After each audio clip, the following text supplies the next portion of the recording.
We'll start our presentation with a question. After 50 years of personal computing technology, how come most professionals still prefer to work with paper when they're dealing with complex projects? Well, the answer is in part because every manufacturer of reading, note-taking, and document analysis products has made their product look like paper to basically get the familiar user interface that we're all used to. But the result of that is you inherit paper's limitations without its benefits. It's not physical. You can't paste it up on the wall, lay it out on your desk, and the rest. And this problem really intrigued our founder, Craig, who spent 4 years at Georgia Tech researching this broad subject. And as a result of that research, was awarded 3 patents in unique user interface, 2 peer-reviewed articles, and a PhD. And ultimately, this became LiquidText. So LiquidText was very well received by the market.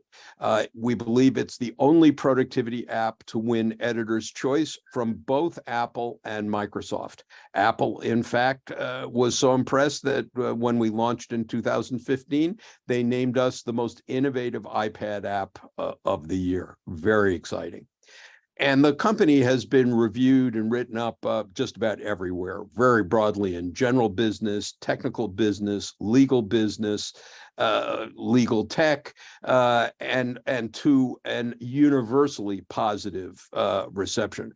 But the comments that we're perhaps most proud of are represented by these two, where Paul Kiesel, a famous consumer class action lawyer in the US, wrote for LexisNexis Law 360 that the world changed when he discovered LiquidText. Or Bob Ambrogi, probably the dean of American legal tech writers, noted that this app could forever change the way you read and annotate documents. Very strong praise. So let's talk a bit about the history of the company. First, product was launched in 2015, named Editor's Choice and Most Innovative App of the Year. In 2016, we entered revenue and actually had our first big deployment with the Choate Academy Rosemary Hall rolling out over 1,000 copies to all of its students. For those of you who don't know, Choate Academy is probably one of the most prestigious schools in the US. Its alumni include John Fitzgerald Kennedy and Ivanka Trump. So I think there are some ministers and princes and government heads who have learned data analysis with LiquidText. In 2017, we crossed our first million downloads. In 2019, we got to 2 million and began our SaaS and Windows versions. In 2020, we crossed 3 million, launched our Windows version. 2021, the SaaS platform launched. And in 2022, the enterprise discovered LiquidText. We crossed 5 million copies. We got Microsoft's Editor's Choice, but most significantly, the European Patent Office became our largest client, with over 3,000 seats provisioned so that every patent examiner in Europe has access to LiquidText for analysis of patent data.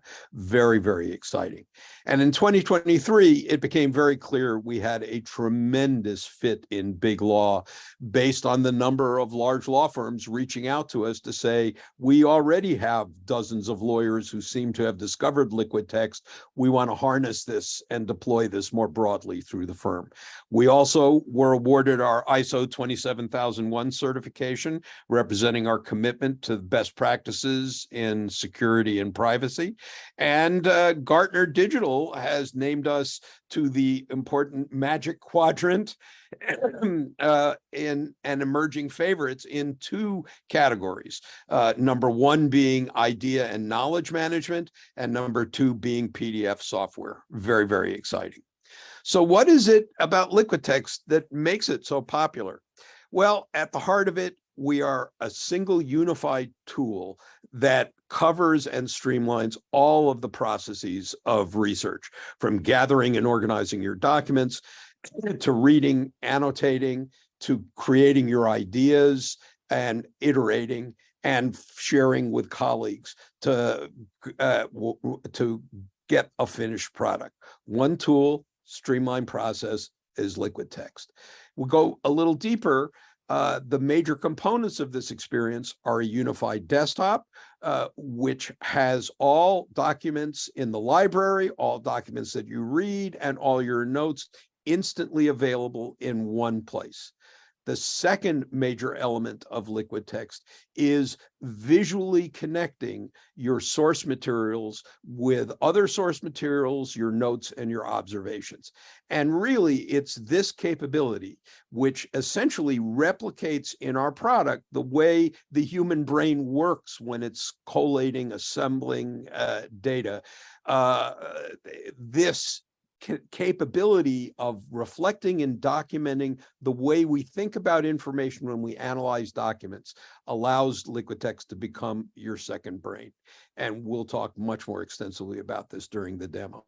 And then the last element that makes LiquidText special are those 3 patents on user interface, where we looked for discovering ways that the computer can help us access information in ways that paper can't, because paper is not a computer. And again, you'll hear much more about this, and we're illustrating here a pinch gesture, which allows you to bring all your comments and observations together with variable context, and is one of the most popular features of LiquidText. So with that said, enough for me, and I'm going to hand off to Craig, who's going to do a demonstration of LiquidText and Q&A. So that said, Craig, it's your turn. Thank you, Stephen, and welcome everyone. Thank you so much for coming. As Stephen said, my name is Craig Tashman. I'm the founder and CEO of LiquidText, and what I'd like to do now is move on to the demo portion of this. So I'm just going to start by sharing my screen here.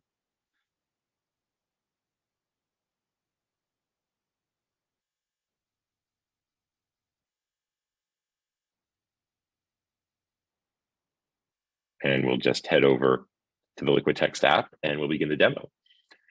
So LiquidText is used in a variety of areas of law and even outside of the law, everything from M&A, IP law, litigation, and so on, anywhere where people need to read long, complicated documents.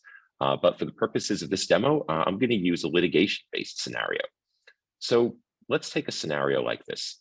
Let's say you're a litigator and you have a client who had a novel stem cell procedure done to relieve her hip arthritis.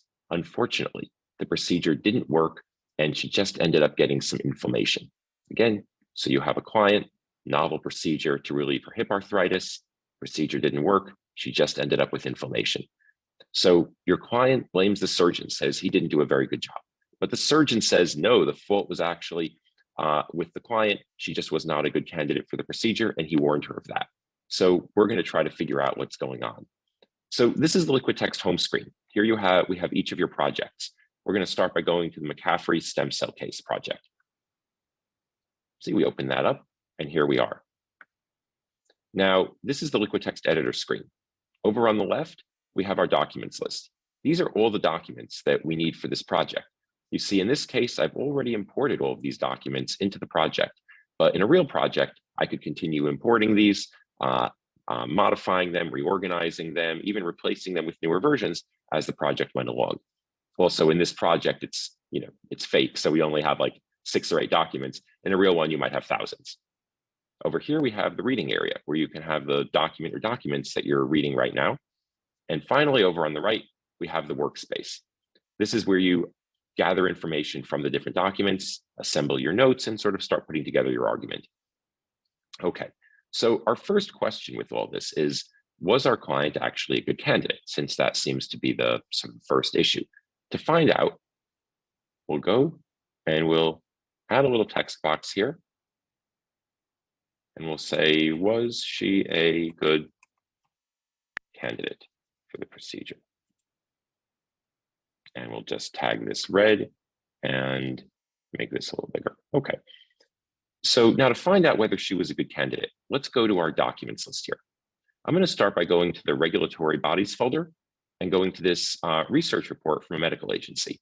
It talks a little bit about this type of procedure. And over here, I found something that looks like it could be helpful. It says most adults are good candidates for this type of procedure. Well, that looks like it could really help us. I want to keep track of this. So instead of just highlighting it, I'm going to take it and I'm going to drag it off like this, you see, from the document into my workspace and connect it to that little title heading I made before. So now notice what I've done. I've mixed bits of the original text with bits of my own thoughts, in this case, a title heading. Now you'll notice there's a little white arrow here on that excerpt I pulled out. What is that white arrow for? That white arrow is your magic home button. Wherever you are, you can tap that white arrow and get right back to the source of the excerpt that you pulled out. So you are never more than one tap away from context. Okay, great. So now as I keep reading, it says there's a figure a few pages down that sheds a little bit more light on this. So I'd like to compare this text with that figure. But of course, comparing figures and text across pages is actually kind of awkward. But in LiquidText, it's not. I can actually just take my fingers and pinch and squeeze the document together like this, you see, and bring the text and that figure side by side, like as though my document was made of rubber. See, this is one of the great things about LiquidText. It makes it easy to see the important information together so that you can discover new connections and insights. Okay, so it looks like this diagram will be helpful. I'm just going to take it, select it here, and pull it out into my workspace like this. Now, something I'll mention, the way I did that pinch gesture a moment ago was the way I brought the two different pages of the document together a moment ago was by literally just pinching my fingers against the screen because I happen to be doing this demo on an iPad. But of course, LiquidText runs on your traditional PCs as well, even your Mac. In those cases, instead of pinching against the screen, you just use the mouse scroll wheel to accomplish the same thing. So it works great on your desktops as well. Okay, so now here you see I have my title heading, I have some text, and I have some images that I pulled out from the original document. So you see I'm starting to build the backbone of my argument here in the workspace. Okay, so now the question is, now that we know a little bit more about the algorithms for who's a good candidate, let's find out if our client qualifies. So let's go back to our documents list here. Let's go down to patient medical record, and we'll open the medical record for our client, Arlene McCaffrey. Now, what do we know about our client? Well, let's first of all go to inking mode here. Okay, what do we know about our client? Well, first of all, we see she has diabetes, we see she has hypertension, and we see she has arthritis. So with that, let's take a look at the algorithm here. Well, is she under 65? Yes. Is she immune compromised? No. Does she have a history of carcinomas? No. But does she have high blood pressure? Yes. So you see our client is squarely in the closely monitored category. So I want to note that. So I'll just create another little text box here and say she is in closely monitored category. Okay, that's very helpful to know that. But the problem is I need to do more than just note that she's in the closely monitored category. I need to be able to justify it because I know in court, I know the opposing counsel is going to argue that she's not in the closely monitored category. The problem is the justification that she's in this category is over here in her medical record. How do I get from my notes over here to the medical record over here? Well, normally this is tricky, but in LiquidText, it's actually very easy. Just as Stephen was alluding to earlier, I can just draw a line, a simple line from my document right over here into my notes. And look what LiquidText does. It creates a living line, an ink link between my document and my notes. So wherever I am, even for example, if I'm in another document, I can always just tap that link and immediately get back to what's on the other side. What this means is that I'm never more than one tap away, not only from context, but from the justifications and the sources behind my arguments. Okay.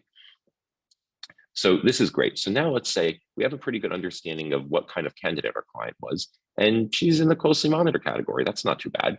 So the question is then, why did the procedure fail? Well, maybe the surgeon made a mistake. We should investigate that.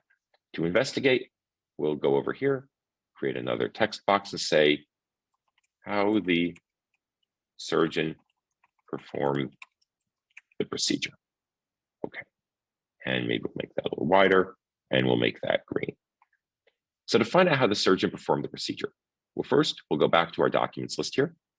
We'll go first to the surgeon's deposition transcript. You see, here we have it. Now, you'll notice to begin with, I've already gone through earlier and highlighted and tagged the key steps that the surgeon performed. So the first thing I want to do is get an overview of these, see kind of how one step flows into the next.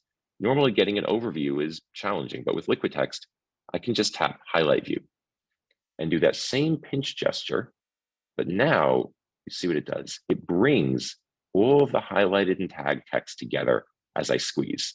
If I squeeze apart, I see more context. If I squeeze the document together, I see more of an overview. I want to learn more about this purple point here. So I just put my fingers around it, squeeze apart to see the context. And nope, I don't think it's going to help me. So I just squeeze back together to get back to the overview. So it's a great way to, again, see the most important information together with however much context you need. And it's a great interaction, but unfortunately, in this case, it has not revealed any mistakes that the surgeon made. So I want to dig a little bit more deeply into the way the surgeon performed the procedure. So I want to pull out the steps the surgeon took. So first we have this step about preparing the stem cell culture. I'll just, since I already highlighted it, I can just double tap it and drag it right out into the workspace like this. Next, the surgeon prepped her for surgery. I'll pull this out as well. They ran some blood tests. I don't even have to actually drag it out. I can actually just tap auto excerpt and it'll bring it out for me like that. They performed the arthroscopic incision. There we are. Inserted a dissolving joint spacer. There we are. And now it mentions the following two steps actually happened before the dissolving joint spacer. So I'll just drag these out as well. Drag the bone fascia and remove the synovial fluid. And you see, this is one of the great things about LiquidText. Because you have this workspace, you're not bound to the order of content in the original documents. You can rearrange and restructure it and reorder it into the form that makes the most sense for your project and for your task, rather than what the author of the documents had in mind. Okay, so next they applied the ICM matrix gel. They let the gel set for 15 minutes. That sounds important. I'll just highlight this in yellow. They discovered and shaved off a small bone spur. That's interesting. They applied the stem cell culture. And finally, closed the patient up. Well, on the face of it, I don't see any obvious mistakes in here, but maybe there's something I'm missing. Maybe the surgeon didn't follow the directions correctly. So let's go back to our documents list. Let's go to Galaxidrin product info and go to the Galaxidrin product manual. And let's see what we find. How is the procedure supposed to be performed? Well, let's see. Patient pre-op, prepare the bone fascia, the articular cartilage, prepare the joint, apply the ICM matrix gel, leave it undisturbed for 15 minutes, remove the excess, apply the stem cell culture, and close the patient up. Well, on the face of it, it looks like the surgeon performed the procedure correctly to the letter. So what could have happened? Well, maybe we're going about this the wrong way, right? Maybe instead of thinking about this in terms of how did the surgeon perform the procedure, maybe we should see, was there anyone in the clinical trials who had a similar failure mode to our client? Maybe that'll shed some light on this. So to find out, let's go back to our documents list here. Let's go to regulatory bodies folder and go to the phase 3 clinical trials for Galaxidrin. And you see, we have a lot of information here. But the only thing I'm concerned about is, did anyone in the clinical trials have the same failure mode as our client, namely inflammation? To find out, I want to do a search. Now, of course, I can just click the find button, but in LiquidText, we know that searching is a critical part of your workflow. So we try to make it really fast and easy.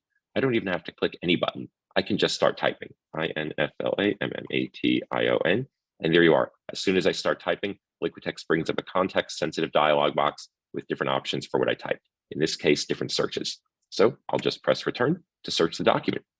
And you see it found 5 results. But unfortunately, these are spread all over the document. You see the little red lines here, here, and here. Those are indicating where the search results are. They're spread all far away. I really want to see them together so I can find which one is most relevant. So again, I take my fingers, I squeeze the document, and you see it brings all the search results together, just like I was able to do with the highlights earlier. If I squeeze apart, I have more context, squeeze together to see everything at once. And again, I happen to be doing this demo on the iPad, so I can just pinch my fingers against the screen. But if you're doing this on your traditional PC or your Mac, you can just do this with the mouse scroll wheel. Now, this point here looks like it might be promising. I'm going to squeeze a part around this one to see if there's anything useful there. No, that one's not going to be helpful. What about this one? This one also looks like it might be promising. I'll squeeze my fingers apart around this one. Ah, yes, this one is helpful. Here we actually have something useful for us. It says that there was one patient, one subject in the clinical trials who had inflammation coinciding with a failure of the treatment because the administering surgeon only applied the ICM gel for 2 minutes instead of the indicated 15. Well, that's huge. Maybe that would shed some light on what happened in our case. So I'm going to take this point here, drag it out into my workspace, and I'll just highlight it red. And you see the source becomes red as well. And maybe the same thing happened with our client. Maybe the surgeon simply didn't leave the ICM gel on for the indicated 15 minutes. But, I see in the notes here, it says the surgeon claims he left it on for 15 minutes. I can even tap the little arrow and see in the deposition transcript where he says he left it on for exactly 15 minutes. So what could be going on here? Hang on. Excuse me. So perhaps the surgeon simply didn't recall correctly or is even trying to mislead us. To find out, let's go back to our documents list and let's take a look at the lead nurse's deposition transcript. So let's see what she has to say. So as we look through the lead nurse's deposition transcript, well, for better or worse, it turns out she agrees. She concurs that exactly at the 15-minute mark, they removed the ICM gel. So that seems to suggest the surgeon was right. But maybe there's something else we're missing. Why don't we compare what the lead nurse and the surgeon say about this, about the procedure, to see if there are any discrepancies that might shed light on what really happened there. So I'm going to take the surgeon's deposition transcript here, and I'm going to drag it out and bring it up like this, side by side with the nurse's. So you see now we can see the nurse's deposition transcript and the surgeon's together. So let's see, is there anything useful, anything that would help us in here? And at first I don't see anything, but then I do see something interesting. I note that after 10 minutes, the nurse mentions that a small bone spur was shaved off of our client. And critically, the surgeon agrees that this happened after 10 minutes. But the nurse mentions something the surgeon neglects to mention, that after shaving off this bone spur, the surgeon flushed the debris out of the joint using saline. Well, that's very significant. Maybe spraying the saline after only 10 minutes in some way interfered, disrupted the proper setting of the ICM gel. Well, I don't know. This is maybe getting a little bit ahead of ourselves, but it's definitely worth keeping track of this. So the first thing I'm going to do is I'm going to take this point and drag it out into my workspace, of course. The second thing I want to do is connect the nurses and the surgeon's deposition transcript around this point about the 10 minutes. So let me show you what I mean by that. You saw earlier how I can draw a line to connect my documents and my notes. Well, I can also draw a line to connect two different documents. So I'm going to draw a line from the nurse's point about this procedure being 10 minutes to the surgeon's, just like this. And you see now LiquidText has created an ink link between my documents. So what this means is, let's say I'm in trial and I note that this bone spur was shaved off after 10 minutes, and opposing counsel says, no, we have evidence that it was after 15 or 20 minutes. I don't have to fumble through my notes. I don't have to search through my documents. I simply click the link and instantly get back to the point in the surgeon's deposition transcript that corroborates what the nurse said. What this means is, again, to that point of a second brain, the network of connections and associations that you build in your head, that's how you kind of construct your arguments, how you justify and support your points. You can now capture this in the documents themselves right on your computer in front of you. So it makes it incredibly easy to provide the reasoning and the justification behind your arguments. Okay, this is great. So this is a good working theory, but we need a little bit more evidence that spraying the saline disrupted the procedure. So first, let's go back to the Galaxidrin product manual, see what we can find there that might help us. Well, we see that it does say you need to leave the ICM gel undisturbed for 15 minutes. So I'm going to select that, pull that out, into the workspace as well. And we'll also highlight that red since it's pretty critical. But this still does leave us with one big question. Saline is very mild stuff. Could spraying saline actually disrupt the ICM gel? Well, I'm not sure offhand, but I do notice we have the material safety data sheet for Galaxygen. Let's see what it says. So as we go through it, at first I don't see anything particularly useful, but then I do come across a point that I think will help us. Solubility in water, very high. Look at that. If the solubility is very high, then that means that spraying saline probably could wash it away. So this is probably what happened. I think we have a pretty good theory. I think we have a pretty good theory for this case. So I'm just going to create a text box here. And we'll say, let's raise the font size a little bit. And we'll say, conclusion. The surgeon accidentally washed away the ICM gel after only 10 minutes when he sprayed saline to remove bone fragments. Okay, I think that makes a lot of sense. So since our conclusion point is related to this excerpt and this excerpt, I'd like to be able to show that. I'd like to be able to visualize that connection. Now, you remember how I was able to connect documents and notes by drawing lines and documents by drawing lines, but I can also do this with notes and notes. So I'll just draw a line connecting these two excerpts to this conclusion point, and you see it creates, again, living lines connecting them.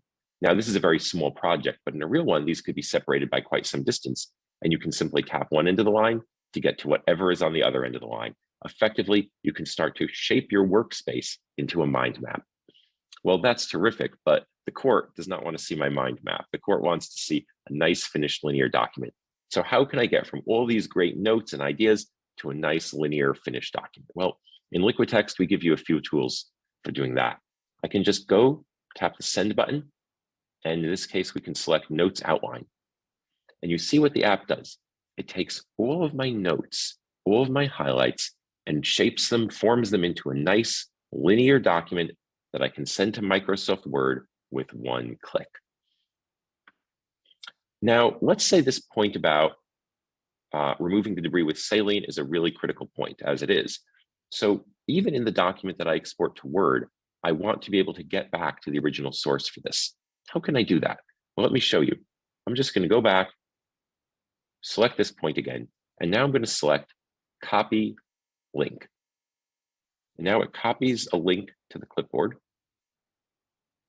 And I'll just paste that link right into my conclusion note over there. And of course, as you would expect, if I click on that, it takes me back to what this link refers to. Now you say, well, why do we need text-based links? We have these wonderful visual ink links. That's true, but text-based links have one magic power that ink links do not. That is, they work across applications. So let me show you what I mean. So to make this a bit more dramatic, let's go to, say, a different document here. And now let's go back to send, notes outline, and we'll export this right over to Microsoft Word.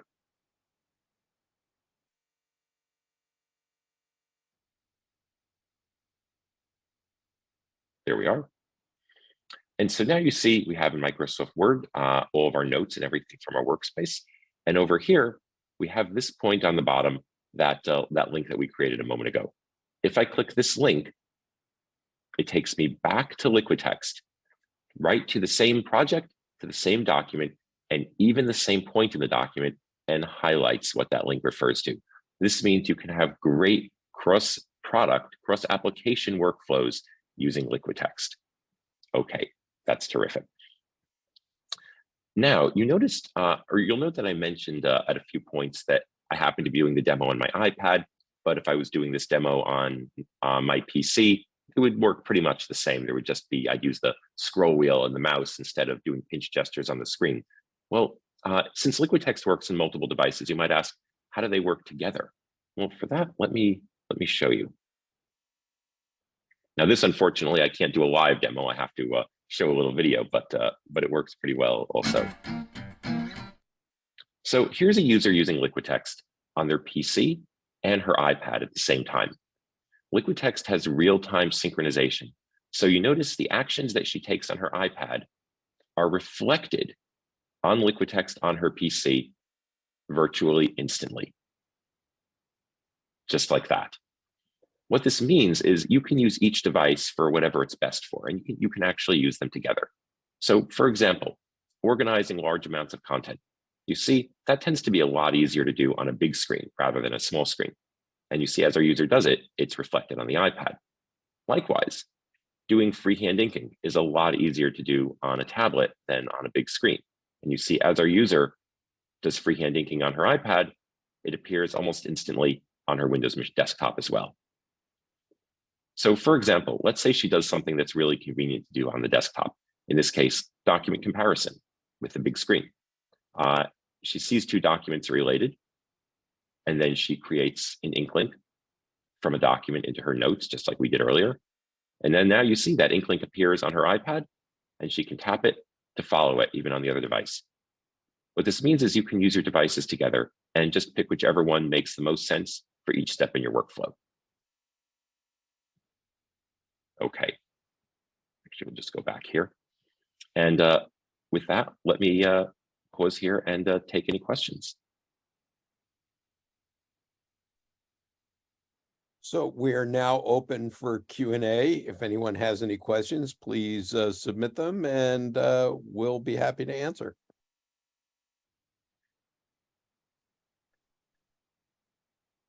Well, this is a quiet and well-behaved crew. No, I've been answering a few as they've come up, but once again, Betsy Zhang has a question. If you would go into the Q&A and type it in, I will be happy to read and answer it for you.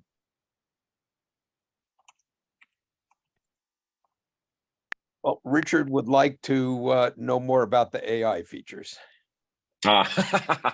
Yes, indeed. Let's do a quick demo of that here.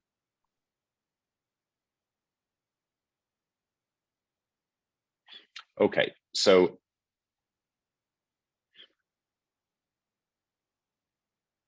beautiful. So actually, maybe we'll just hop in there and just redo that, begin that from scratch again. So in the demo earlier, in order to find out who was a good candidate for this procedure, I actually had to spend a lot of time reading this document and searching for who is a good candidate or not. But let's say that's only a small side task of the larger project that you're working on. It might be nice to use the AI to try to find that answer for you. And so the way the AI works in LiquidText is you type in any text box, you simply type /. And as soon as you type / it brings up the different options related to AI and document analysis generally.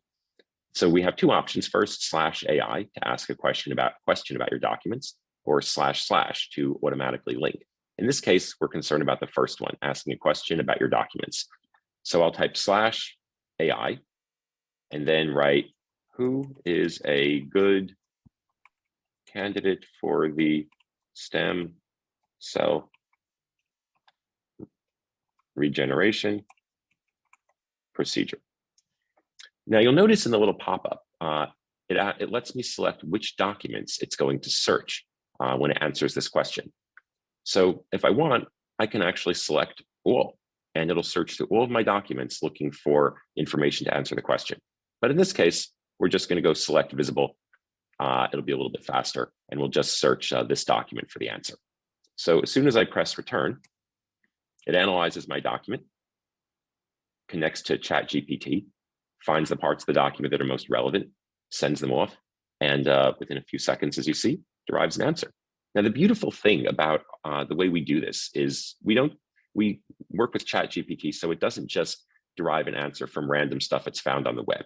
It specifically derives an answer from your document or documents. And as a result, after each statement it makes, it includes a link to that exact point in your documents that it's using to derive its answer. So you see, I can literally click right here and get to the exact points that ChatGPT used to build its answer. So this is the first point with our AI. The second point is simply automatic linking, or automatic citations and linking. So I'll just make that a new box here. Let's say I'm taking notes on the document that I'm reading. This one's a little bit long. Let's find something that's going to be a little bit, actually, no, that's a good document. Let's find an interesting point. Okay. Let's say I'm taking notes on this paragraph of my document here. And I write, let's say, human stem cells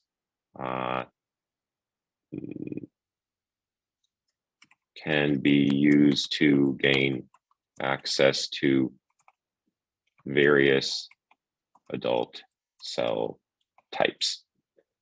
Now, since I'm taking notes on my document, I'm reading one of these paragraphs right here as I write this. Normally, if I want to show that this note pertains to one of these paragraphs, I would have to draw an ink link or make one of those text-based links, but we figure maybe we can help you with this a little bit. So I can just type // and LiquidText finds the paragraph on the screen that I was probably taking my notes on. And if I agree that it's correct, I can just press return and the AI automatically inserts a link right there, see, to that paragraph. This makes it a lot faster and easier to take notes and to write my thoughts about the things I'm reading without having to manually go through the process of creating these citations and links over and over again. So that's our AI in a nutshell. Let me know if you have any questions about it. We have a question about collaboration. Excellent. So today, the way you do collaboration with LiquidText is you simply click on send and you send the entire LiquidText project file to your collaborators who can continue working on it and send it back to you. But we know that's a little bit awkward. So we're actually working on a real-time invite-based collaboration system. So you can simply invite your colleagues into the same LiquidText project and you don't have to send any files by email or anything like that. You simply invite them and they begin working on the same project with you in real time. This should be out before the end of the year. Okay, we have a question, excuse me, asking if highlight view can filter different colors. Oh, that's a good question. Highlight view per se does not have that, but what we do have is for things that are based on a tag rather than a color, you can select which tags you want to view. So for example, in this document, let me actually just show a little bit about how tagging works to make that a little bit clearer. So let's say I select some text here, and I want to indicate that this text is one of the procedural steps that the surgeon took. LiquidText has a tag editor where I can create all different kinds of tags. So let's say we have different types of tags about the procedure the surgeon performed. So let's say we have procedure, and let's say we make a tag for what we believe are mistakes the surgeon made. We'll make this bright red, and we'll add this. And you see now it's tagged this piece of text with procedure mistake. And let's say we think there are a couple of other mistakes, and we'll go through and just tag these as well.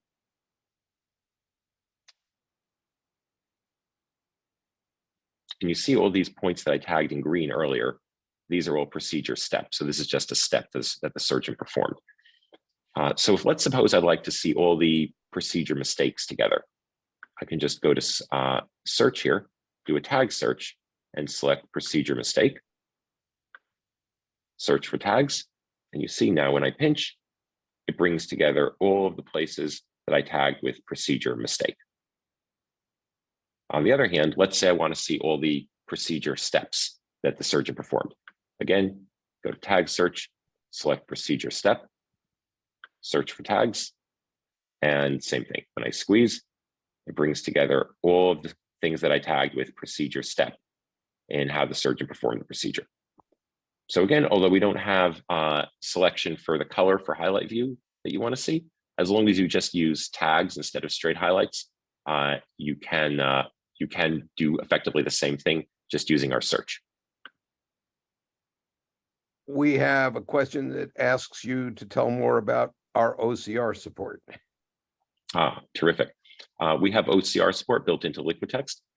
Anytime you bring in a document that needs to be OCR'd, it will bring up a little pop-up asking you, would you like to OCR this? What would you like to do? You can, of course, also just tap the three dots or right-click, and we have OCR text detection right here. You see, there's a lot of little nuances about it, but one of the great things is if you're doing this on your on an iPad, for example, it has the option to automatically OCR a page as soon as you go to it, so that you can start selecting text, creating excerpts and things like that without even going through the full document OCR process. To do things like searching, you need to do the full document OCR process, but that generally doesn't take too long. And on Windows, it's not possible to do that instantaneous OCR, but of course you can do the full document OCR just like you can here. Now, one of the things I'll note is LiquidText uses your own device, on-device capabilities to do the OCR. So doing OCR does not send anything to any outside third-party service. Can we link two iPads while working on LiquidText on the same IP/Wi-Fi?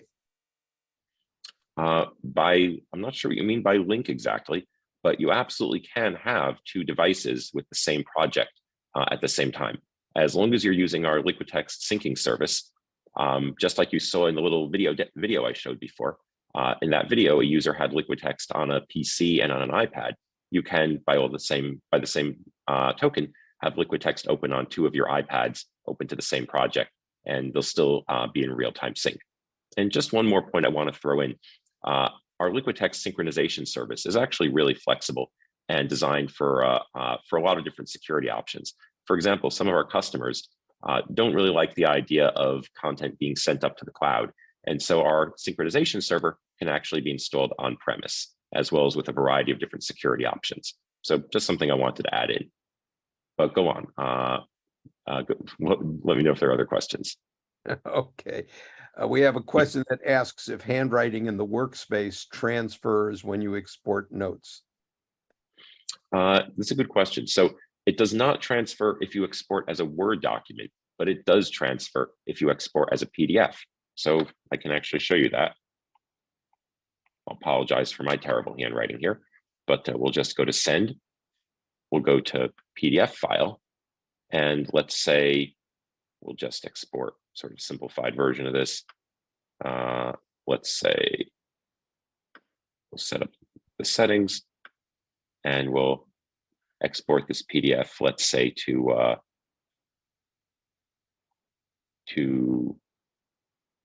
Acrobat.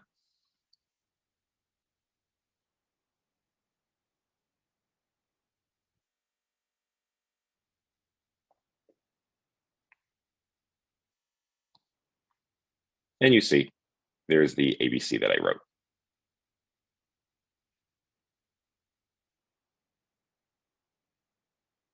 Other questions?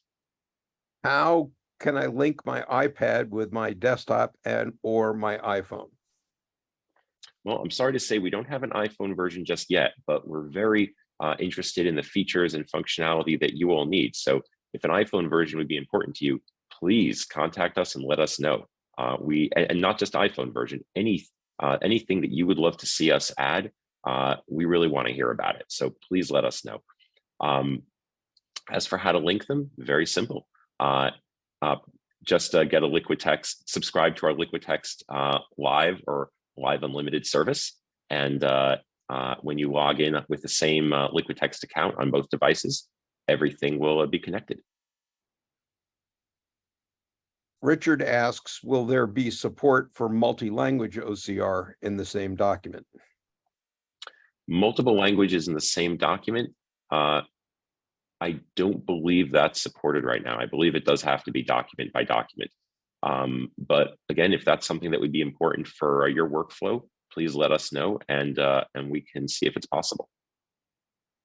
Okay, an anonymous attendee would like you to explain the outline feature. Sure.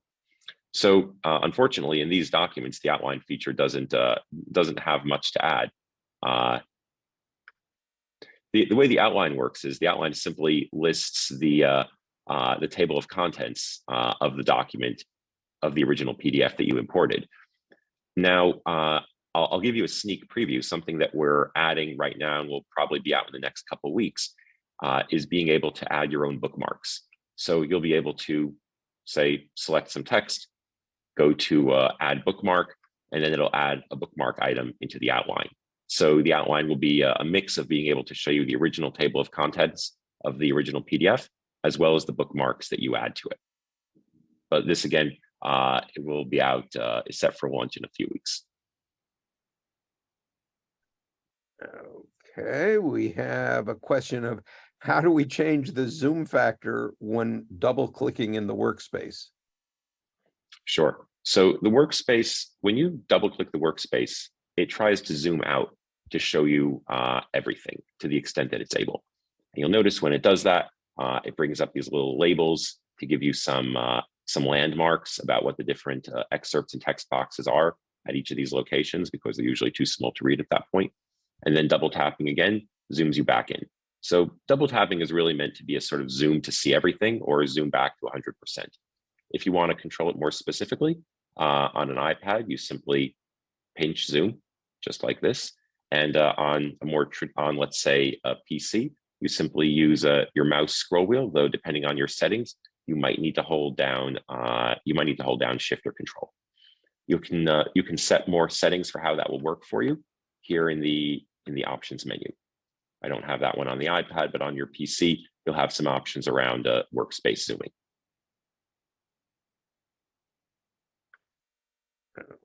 All right. There's a question of why would highlights ever be better than just tagging? It all depends on your preference. For some people, the semantics of deciding on naming a tag and things like that is just more overhead than they feel like. And so we give them the option for highlighting as well. But again, functionally, the two of them are very similar. And certainly for advanced use cases, tags are probably preferable. Mohammed suggests that he would like to have the option for making workspaces either infinite or pages like A4, so that when it prints the whole project, it will be easier to read. Well, we can support that already to some degree. If we go to our workspaces list, and just as an aside, this was a very simple project, so there was only one workspace.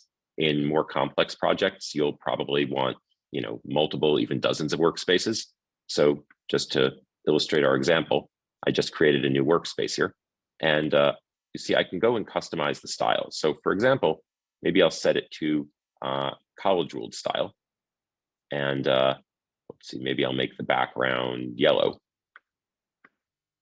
And you see, now we actually have basically an infinite list of A4 pages that you can use as needed. And once you do this, then if we, let's say, pull out some excerpts, for example, if I were to go to send and print this, let's say again as PDF file, you can go to match pages to workspace background pattern, and the PDF that it generates, each page of the PDF will represent just one of these, in this case, A4 pages. So I'd love to hear if this supports what you need, or if you'd like some changes or enhancements to that. Juan asks, are we exploring the possibility to export the outline to Markdown to make it compatible with products like Obsidian or Notion? It's something we've thought about. If this is important to you, definitely please send us a message. Send me an email. I'm Craig@liquidtext.net.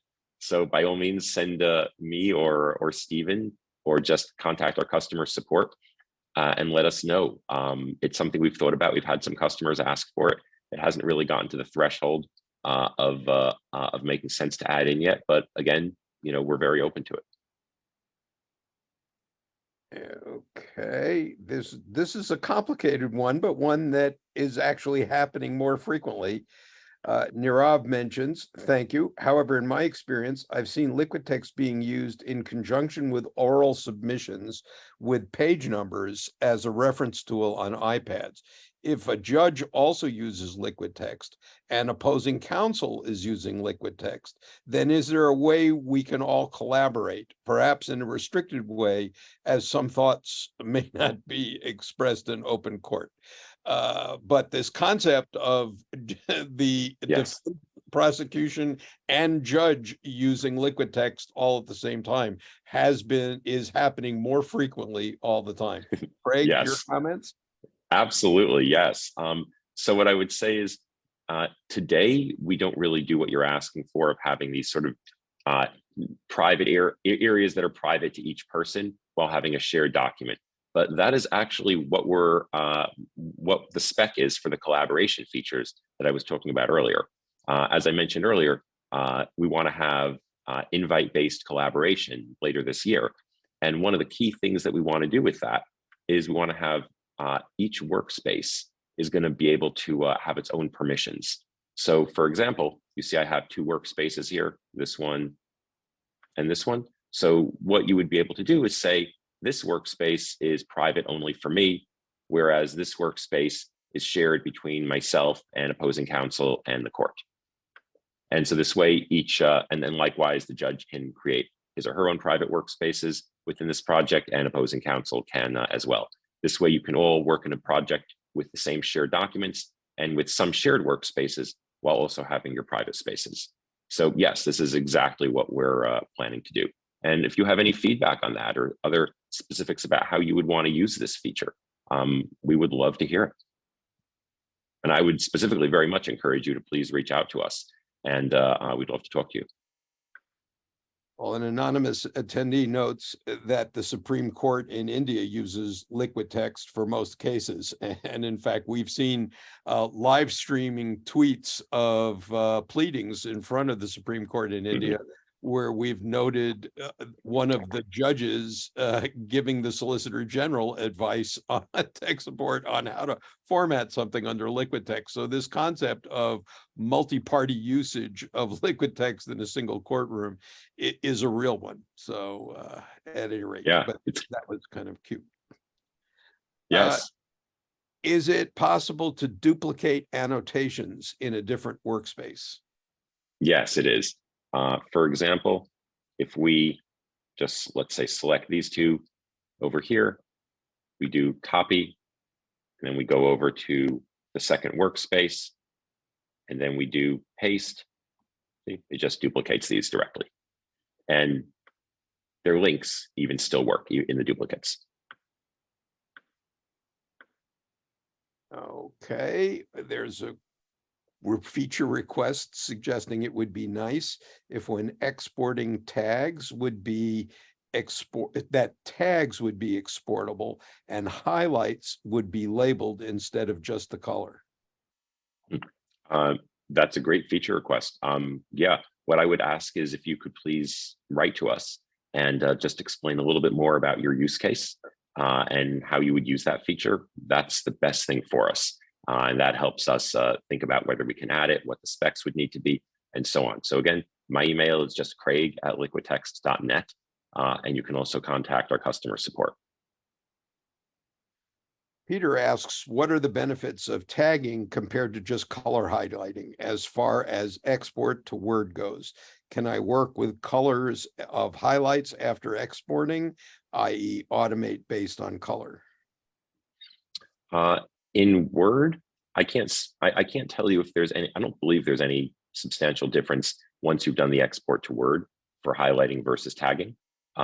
There's a lot of benefits to tagging within LiquidText itself, like for doing things like tag-based search. But once it's sort of left the LiquidText ecosystem and gone to Word, I would say they're probably about equivalent. But again, if there's a particular workflow that you want in terms of being able to automate working with these in Microsoft Word, that would be something that I would love to hear more about. Again, please write to us. We want to make our tagging functionality and our Word export as useful for you as possible. There's a question I'm not sure I 100% understand, but the question is, how can we import citation judgments into the workspace?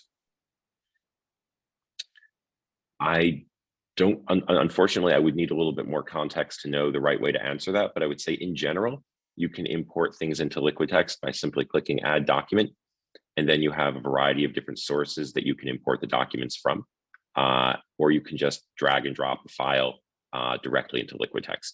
LiquidText supports, of course, PDF files natively, and it has built-in rapid conversion for Word files, PowerPoint files, and depending on your platform, for web pages and pictures and images as well.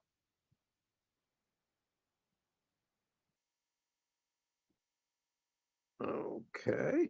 I'm not sure we have enough time, as there's only about 1 minute left.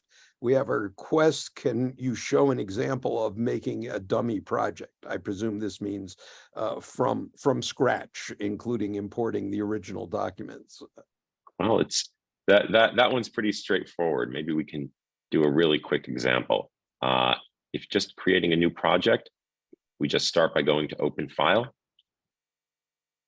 and you pick.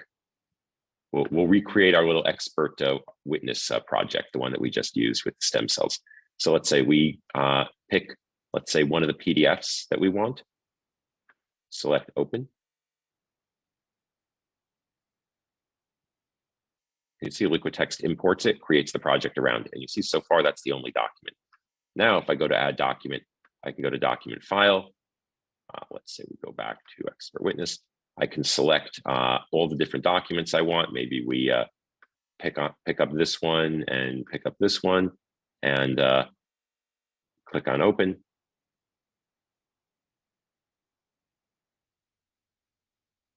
And you see, it just brings them all right in.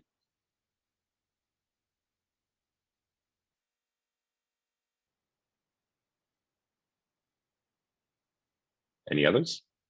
Or actually, unfortunately, I'm not sure there's time for others. No, I think we're just about done here. So Yeah. would like very much to thank everyone who participated today.